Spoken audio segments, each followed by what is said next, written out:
Hello बच्चों, तो question है हमारे पास। देखो स्टेटमेंट गिवन है यहाँ पे, a speech signal of 2 kilohertz is used to modulate a carrier signal of 1 megahertz. The bandwidth required for the signal is 4 kilohertz. Okay, and the second statement says the sideband frequencies are 1002 kilohertz and 998 kilohertz. In the light of the above statement, choose the correct answer for the option given below. Okay, तो देखो पहले हम statement 1 को analyse करते हैं। तो यहाँ पे स्पीच सिग्नल यानी कि जो मैसेज सिग्नल है उसकी फ्रीक्वेंसी कितनी है, 2 किलो हर्ट्ज की, और जो यहाँ पे कैरियर सिग्नल है उसकी फ्रीक्वेंसी है 1 मेगा हर्ट्ज की।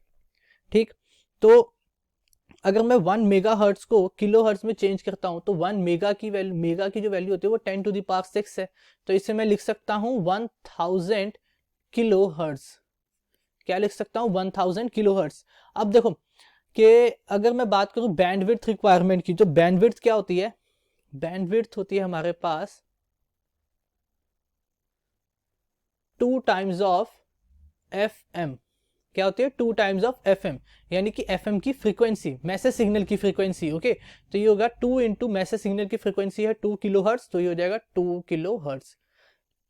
तो यहां से आ जाएगा 4 किलो हर्ट्ज। तो ये स्टेटमेंट 1 जो है वो ट्रू है हमारे पास। Okay, statement 1 is right. अब स्टेटमेंट 2 पे आते हैं, तो साइड बैंड की फ्रीक्वेंसीज उसने दी हुई हैं, तो हम अपने यहाँ पे साइड बैंड की फ्रीक्वेंसीज निकालते हैं। तो साइड बैंड की जब फ्रीक्वेंसीज निकालते हैं तो ये होता है हमारे पास FC प्लस माइनस FM। ठीक, तो यहां से दो फ्रीक्वेंसीज आएंगी, एक प्लस करके एक माइनस करके। तो प्लस करके जो फ्रीक्वेंसी आएगी FC प्लस FM, वो क्या होगी हमारे पास 2 प्लस 1000, यानी कि 1002 किलो हर्ट्ज।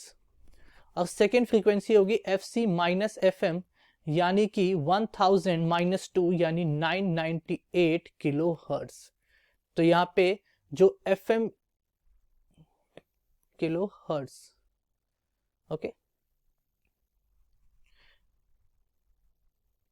तो यहां पे हमें जो वैल्यूज गिवन है साइड बैंड फ्रीक्वेंसीज की, that is 1002 kilohertz and 998 kilohertz, तो ये भी हमारे पास सही है। तो यानी स्टेटमेंट 2 भी ट्रू है और स्टेटमेंट 1 भी ट्रू है। तो ऑप्शंस पे देखें तो ऑप्शन ए हमारा करेक्ट है, that is both statement 1 and statement 2 are true. So option A is correct. I hope you understand it well. Thank you.